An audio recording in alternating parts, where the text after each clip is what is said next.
And hello good people of the internet, it is I, Tommy Kelly, and this is Adventures in Woo, and this is the November vlog.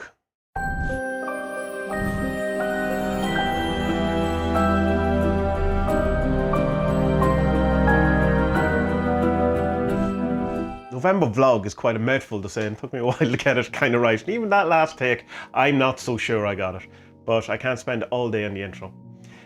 So here we are in the office yet again, fairly moved in at this point. I feel quite comfortable here. Still not fully unpacked. There's a kind of a section just there that Jordan Peterson would not be happy with, let's put it that way. I've also been kind of doing a lot of camera tests, particularly today, where I was moving the camera around to different areas, putting up different lighting, and just trying to get the best kind of sweet spot for where to do these videos. And it's harder than it seems. It's because if you get one place, then the light isn't consistent. If you get another place, you're too close to other lights. Or if you get different places, you know, the background just looks terrible or something. And I tried the DJI Osmo Pocket, which is a great camera, but it doesn't have the kind of aperture that the Nikon has that I have here.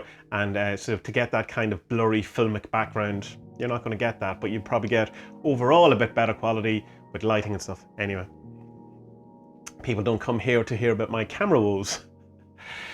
So what's been going on with me? Well, over the last while, since I did the last vlog, which was in the park with the attack of the zombies, I have been going to therapy every week. There was a couple of weeks where it kind of didn't work out from those, the therapist or the counsellor herself got caught behind an upturned tractor, which if you follow this channel, you will know that tractors play a large kind of part in my life this year in kind of woo-woo ways. So that was interesting. So kind of a bit behind in a sense, but that's fine because it's going at a pace that I'm quite comfortable with, and we're exploring different things that need to be explored. Mostly it's coming up around just kind of undealt with childhood stuff, or almost maybe family inheritance stuff. I got a book today that's it's called It Didn't Start With You, which is all about the kind of inherited kind of trauma, if you want, or the purported inherited trauma that you can get from family lineages and stuff like that. So that would tie nicely in with kind of ancestor work that I've talked about before, that you know, just doesn't seem to gel too much with me. So this might be a new approach into it. So I'm looking forward to kind of that. You know, therapy's hard and it's tough and you have to go through all different type of things. And there's a couple of things that came up that about things that happened when I was like a teenager in early 20s, or kind of situations or roles that I was playing, or you know, things that were going on that I forgot totally about how huge of an impact they had been in my life at that time. But because they're not really something that's in my life now, I kind of had completely forgotten about it, but like were huge kind of facets of what I was dealing with at the time. So that's interesting. The actual therapy I'm doing, I don't know if I've mentioned it, is EFT. Now this is not to be confused with the emotional freedom technique, which is the tapping thing. When I asked about that, first of all, when they said it was EFT, they kind of very much dismissed that the EFT tapping thing is nonsense, and then quickly backtracked and saying, oh, well, if it works for people, it works for people. So this is kind of a different thing altogether. It's EFT, it's emotional-based therapy. Can't remember offhand what the F in this EFT is. Emotional focused therapy, would that make sense? I'll put a link to the wiki down below. And it's kind of, there's parts of it that's a bit like Gestalt therapy. There's this thing in it that's called chairs, which I haven't done, which I'm not particularly looking forward to, where it seems where if you have unfinished business with someone, or something left unsaid, or something you want to sort out, you talk to an empty chair that signifies or symbolizes this person, or in some way. And I'm kind of going, well, that's a bit role play, you know, and I don't want to role play. It seems a bit like performative, which is fine, but like, and then how's that any different from the million times I've had this conversation with that person in my head? Fair enough, you're externalizing it, but I also externalize some of these conversations when I'm on my own. Say when I'm driving and I'm having an argument with someone in my head, I can very much, you know, say some of that out loud, and you know, so I don't know how that's going to go. And I was very kind of dismissive of it at the beginning, going, here we go, this is going to be terrible.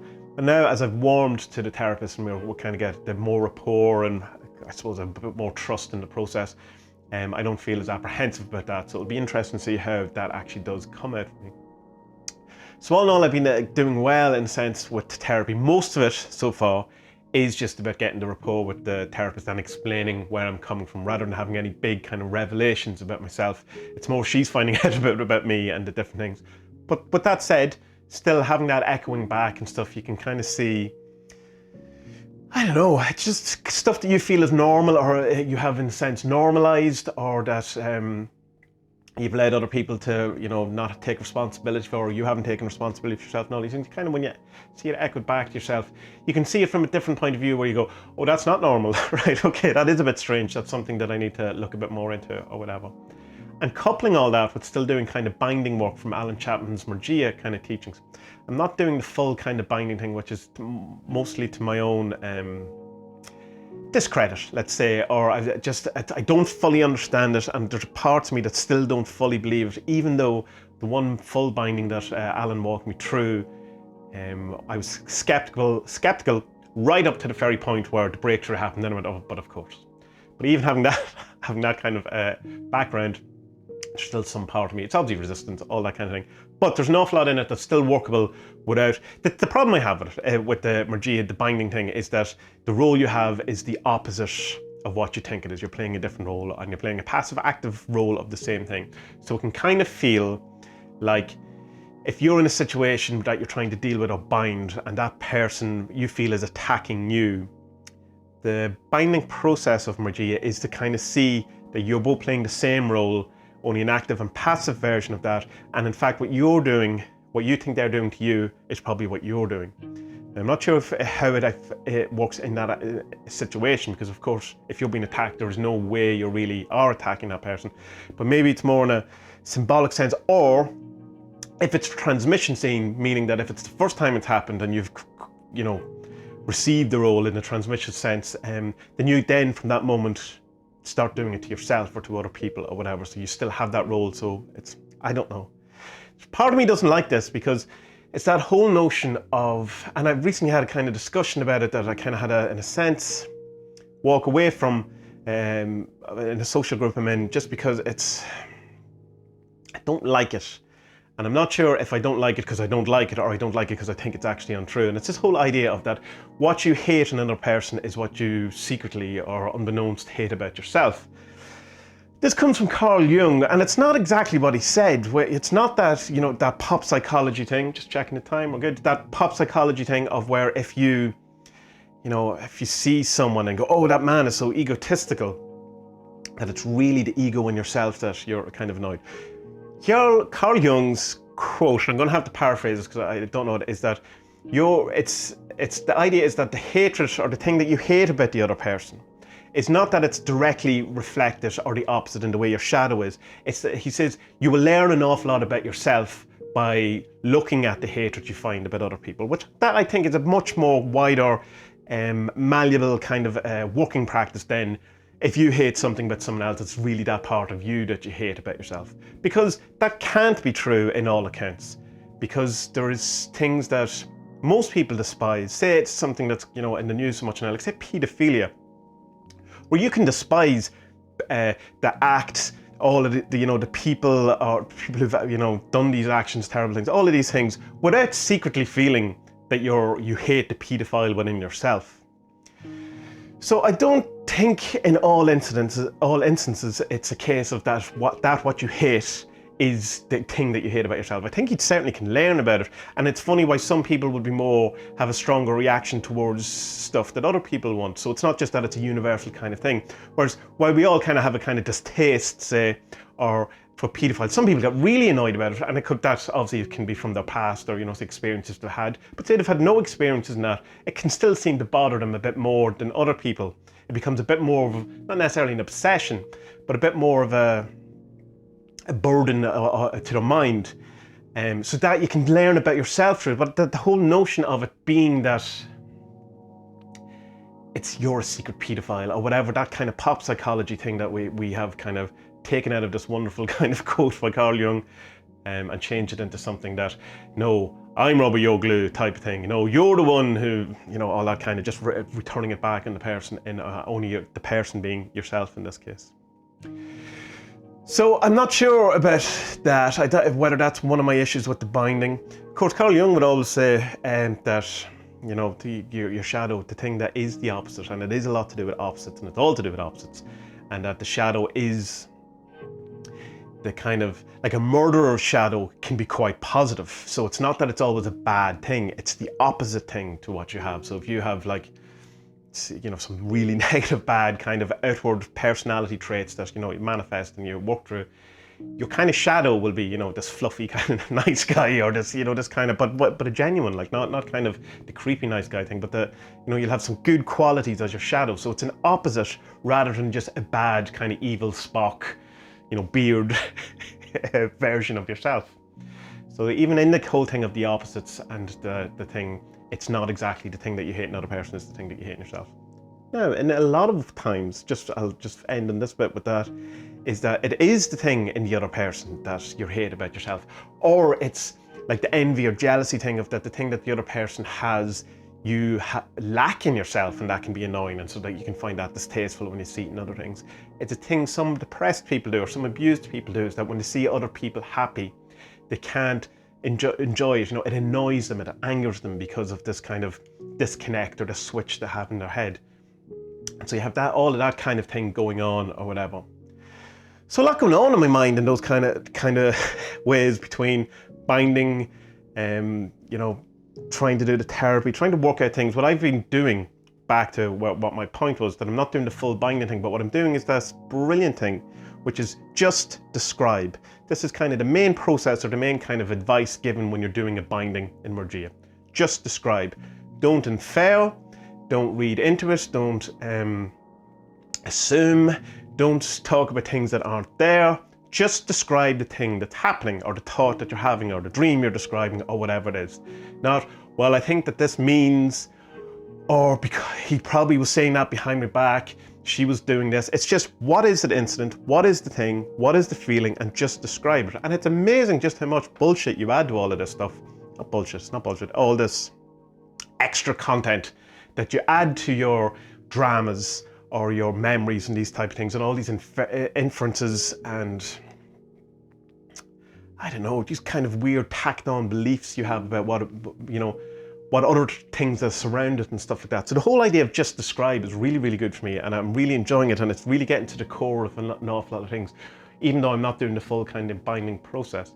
I would advise you to go and have a look at the binding process. It's quite hard to get into, and anyone I know who has kind of approached it in its different forms, say from Fountainhead or Wise by Design, or any of these things, have found it tough enough.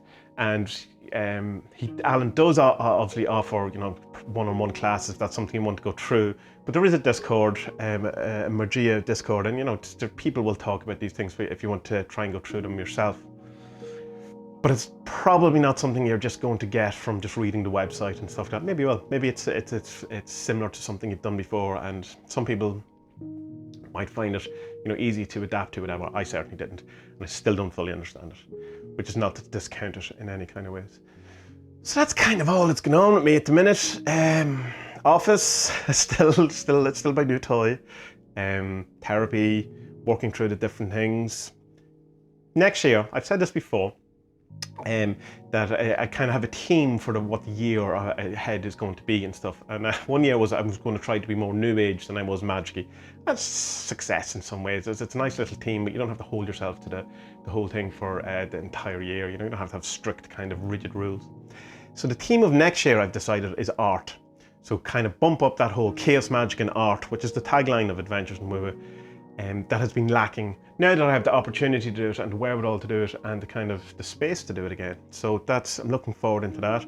Talking about the study group in the last vlog, and that had to be kind of rearranged or re-looked at and stuff like that. I think what's going to happen is that from January I'm going to do a deep dive into the 40 servants and do a bit more kind of advanced type stuff, which by that I mean like just kind of push it a bit along more and see, you know, try out some stuff. Some of it might fail, some of it might be great, like things like bind servants, not in the sense of binding them that you would in you know, like say witchcraft, or binding them in the sense of the Mergia, but bind as in rune binds, where a combination of different binds. where we had the Protector and the Witch at one point in that limited print I did, you know, stuff like that.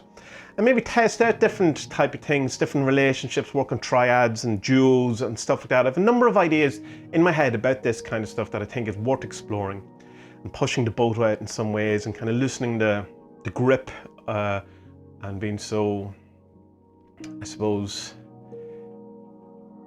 not pigeonholing, but keeping, you know, loosen the boundaries of what's possible or what I'm willing to believe about them, I suppose, and just kind of investigate all that.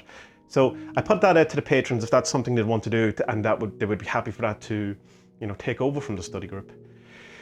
See how it goes. If they're into it, that'll start sometime around January. And then what I proposed, the book kind of thing that we were doing, is that we'll just switch that to Discord, where we'll just talk about the books that we're going to do in a kind of everyone read it themselves type stuff. And I'll probably be just going to be available to everyone, because that's a lot of work. And as the numbers dwindle, it becomes less doable. So if you open it more to the public, then you have a case that is, you know, it's more likely to succeed.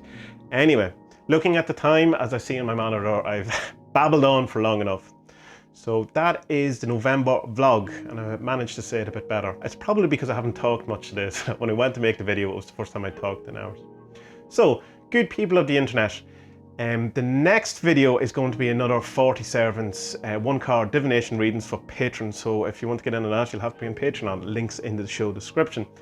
And then it's going to follow a kind of a theme each month. We're going to be doing the vlog, we're going to be doing the card readings. We're going to have something on general magic, be that tips and tricks or some sort of insight I may have had around magic or some sort of practical magic to do, and then an art video. And when I have that kind of one a week kind of lined out and delineated, and that's exactly what I'm going to do, hopefully within that, I'll be able to add in some extra videos as well and extra kind of content and stuff like that. That's the plan. That's what I'm going for anyway. So, good people of the internet, until our next adventure, be well.